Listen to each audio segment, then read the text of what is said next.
తల్లిపాలు national India breast feeding day గురించి మనం ర్యాలీ కండక్ట్ చేస్తున్నాము.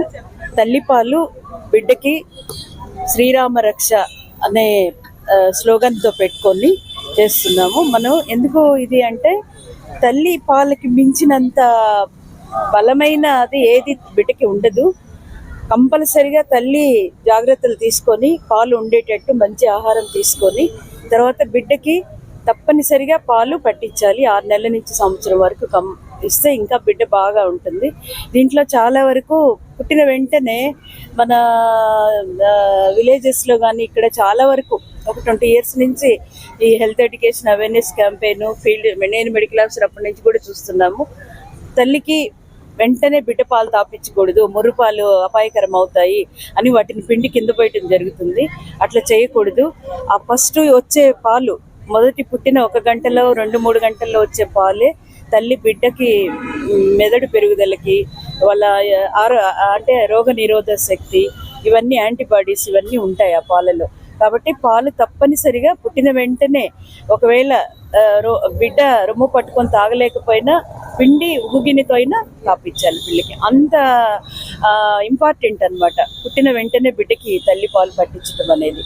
తర్వాత మన అంగన్వాడీ సెంటర్స్, ఏఎన్ఎంస్, మన ఆశా వర్కర్స్, తర్వాత మన మేడం ఐసిడిఎస్ మేడం కూడా ఉన్నాం. మేమంతా కలిపి దీన్ని అవేర్నెస్ క్రియేట్ చేస్తున్నాం జిల్లా మొత్తము. లాస్ట్ 8-9 days నుంచి చేస్తూ ఉన్నాము. ఇదేంటంటే ఈ పాలు తాగేటప్పుడు తల్లి నీళ్ళు తాగకూడదని చెప్తారు పల్లెల్లో చాలా వరకు డెలివరీ అయినాక. అది తప్పు. అది తప్పకుండా నీళ్ళు తాగాలి. బిడ్డ తల్లి 3 to 5 liters నీళ్ళు తాగి 1 లీటర్ పాలు తాగితే బిడ్డకి సరిపడే పాలు వస్తాయి అన్నమాట. ఇది కూడా మేము దీంట్లో స్లోగన్లో చేసుకొని అన్ని అవేర్నెస్ క్యాంపెయిన్స్ అన్నిట్లో చెప్తున్నాం. తల్లి డెలివరీ అయిన వెంటనే పాలు తాగాలి, నీళ్లు తాగాలి, అప్పుడే బిడ్డకి పాలు పడతాయి. ఆ పాలు బిడ్డకి ఎదుగుదలకి బాగుంటుంది. మన డబ్బా పాలు వీటన్నిటికంటే తల్లి పాలే చాలా ఆరోగ్యకరము అనే ఇది అవేర్నెస్ మొత్తం ప్రతి మహిళకి, ప్రతి ముసలి వాళ్ళు ఉంటారు, వాళ్ళకి చాలా మూఢనమ్మకాలు ఉంటాయి. వాళ్ళందరికీ కూడా ఇంటింటికి వెళ్ళినప్పుడు చెప్పమని నేను వీడియో కాన్ఫరెన్స్లో అందరికీ చెప్పడం జరిగింది. తర్వాత నేను వెళ్ళిన దగ్గర కూడా వాళ్ళు ఏ విధంగా వాళ్ళు చెప్తున్నారు, చెప్పింది ఏంటి అనేది కూడా ఫీడ్బ్యాక్ తీసుకుంటున్నాను జిల్లాలో. కాబట్టి మనకి తల్లిపాల వారోత్సవాలు జరిగేది కంటిన్యూ చేస్తాము.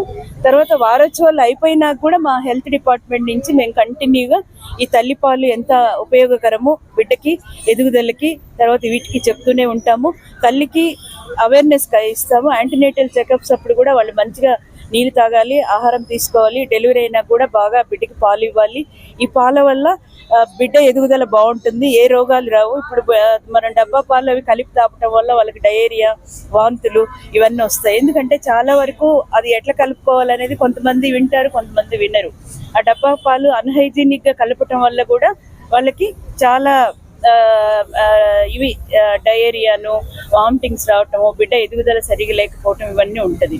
అది వాళ్ళకి హైజీనిక్గా కలుపుకోవటం కూడా కొంతమంది తెలియదు. ఆ టెక్నిక్ అంతా కూడా ఎక్స్ప్లెయిన్ చేసి చెప్తున్నాము. ఇవన్నీ కూడా చూస్తే ఖర్చు కూడా ఎక్కువ డబ్బా పాలు.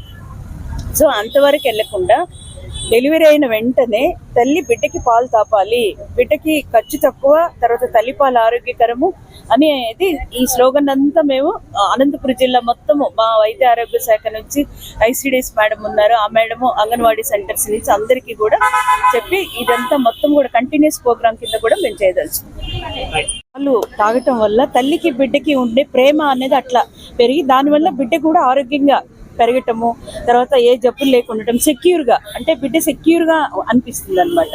ఆ తల్లి రొమ్ము దగ్గర బిడ్డ పడుకోవటం వల్ల తల్లి నుంచి వచ్చే వెచ్చదనము, ఆ సెక్యూరిటీ, ఆ పాలు తాగటం వల్ల కలిగే ఈ భద్రత ఇవన్నీ కూడా బిడ్డకి తల్లికి ఉండే రిలేషన్ బాగా ఉంటుంది ఎప్పుడు.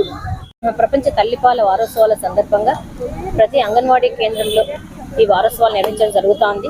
ఈ తల్లిపాల ముఖ్య ఉద్దేశం ఏంటంటే పుట్టిన ప్రతి బిడ్డ కూడా ముర్రుపాలు తాగించాలి. ప్రజెంట్ స్టేటస్ చూసినట్లయితే 100 మంది పిల్లలు పుడుతూ ఉంటే 52 మంది పిల్లలు ఎన్ఎఫ్హెచ్ఎస్ సర్వే 5 ప్రకారం తెలుస్తా ఉంది. ఇప్పటి సర్వీస్ ఇంకా రాలేదు కాబట్టి ఇంకా పెరిగి ఉండొచ్చు, కానీ ఇంకా పెరగాలి. 100 మంది పిల్లలు పుడితే 100 మంది పాలు తాగేటట్టు మనం చూడాల్సిన బాధ్యత. ఎందుకంటే ఈసారి ప్రపంచ తల్లిపాల వారోత్సవాల థీమ్ ఏంటంటే అంతరాలని తొలగిద్దాం, తల్లిపాల ప్రాముఖ్యతని తల్లిపాలు ఇవ్వడాన్ని ప్రోత్సహిద్దాం అనే థీమ్ ఉంది. కాబట్టి ఈ విధంగా తల్లులకు ఎక్కడైతే గ్యాప్స్ ఉన్నాయో ఆ గ్యాప్స్ అంతా కూడా ఫిల్ చేసి ప్రతి బిడ్డ కూడా వాళ్ళు ముర్రుపాలు తాగే విధంగా చేయాలని చెప్పేసి మన వైద్య ఆరోగ్య శాఖ మరియు ICS వారు అనుసంధానంతో ప్రతిరోజు కూడా నేను ఈ అవేర్నెస్ ప్రోగ్రామ్స్ నిర్వహించడం జరుగుతుందండి. మరి రెండో పాయింట్ ఏంటంటే 6 నెలల కేవలం తల్లిపాలే త్రాగించాలని గ్రామాల్లో చెప్తున్నప్పటికీ అది కూడా ఇంకా తక్కువ శాతమే ఉంది. కాబట్టి బిడ్డ 100 మంది పిల్లలకు 100 మంది కూడా 6 నెలలు కేవలం తల్లిపాలు త్రాగించే విధంగా కూడా మేము అవేర్నెస్ తీసుకొస్తున్నాము. మరి అంతేకాకుండా ఈ బిడ్డకు పాలు తాగించే టైంలో 3 నెలలు కేవలం కారం అంటే పత్యం లాగా పెట్టేసి వారికి నీళ్లు సరిగా ఇవ్వకుండా మరి రకరకాల జబ్బులు రావడానికి దోహదపడతా ఉన్నాయి. కాబట్టి పాలలో 90% నీళ్లే ఉన్నాయి. కాబట్టి ఖచ్చితంగా ఇందాక మన DMHO మేడం గారు చెప్పినట్టుగా ఖచ్చితంగా తల్లిపాలు బిడ్డకు తాగించాలి సంపూర్ణంగా. అంటే తప్పనిసరిగా మంచి పౌష్టికాహారం తీసుకోవాలి, పత్యం పెట్టకుండా. అదే విధంగా నీరు కూడా తాగాలి. నీరైతే 3 నుంచి 5 లీటర్లు అని మేడం చెప్పారు. మరి ఖచ్చితంగా నీళ్లు తాగించినట్లయితే మన బిడ్డకు సంపూర్ణంగా మనం పాలు ఇవ్వడానికి కూడా అవుతుంది, ఎటువంటి జబ్బులు రాకుండా కూడా ఉంటాయి.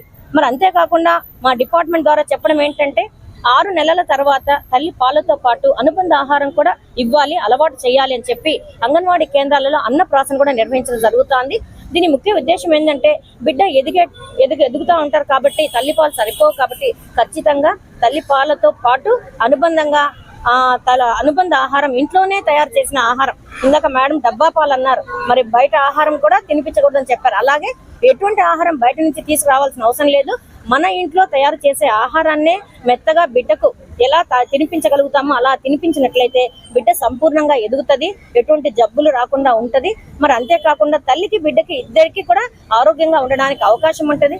ఖచ్చితంగా బిడ్డకు 2 సంవత్సరాల వరకు పాలు ఇవ్వాలని కూడా నేను చెప్పడం జరుగుతుంది.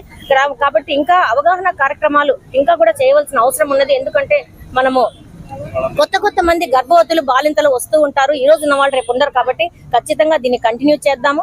దీంతో పాటు ఇంకా మేము తల్లికి బిడ్డకు ఉండే లాభాలు ఏంటో కూడా చెప్పడం జరుగుతుంది. కాబట్టి తల్లికి ఓవేరియన్ క్యాన్సర్, బ్రెస్ట్ క్యాన్సర్ రాదని, తర్వాత బిడ్డగా ఎడమ కూడా ఉండగలుగుతుందని చెప్పి, మరి అంతేకా బిడ్డకు తల్లికి చక్కటి అనుబంధం ఏర్పడుతుందని, మరి చాలా లాభాలు కూడా తల్లులకు చెప్పడం జరుగుతుంది. మరి బిడ్డ పాలిచ్చే పొజిషన్ ఏంటి కూడా చెప్పడం జరుగుతుంది. కాబట్టి ఖచ్చితంగా కూడా ఈ అవగాహన కార్యక్రమాలు ఇంకా వైద్య ఆరోగ్య శాఖ మన DMHO మేడం గారి సిబ్బందితో కలిసి మేము ఇంకా అవగాహన కార్యక్రమాలు కూడా ఇంకా కంటిన్యూస్ గా చేస్తామండి. Thank you.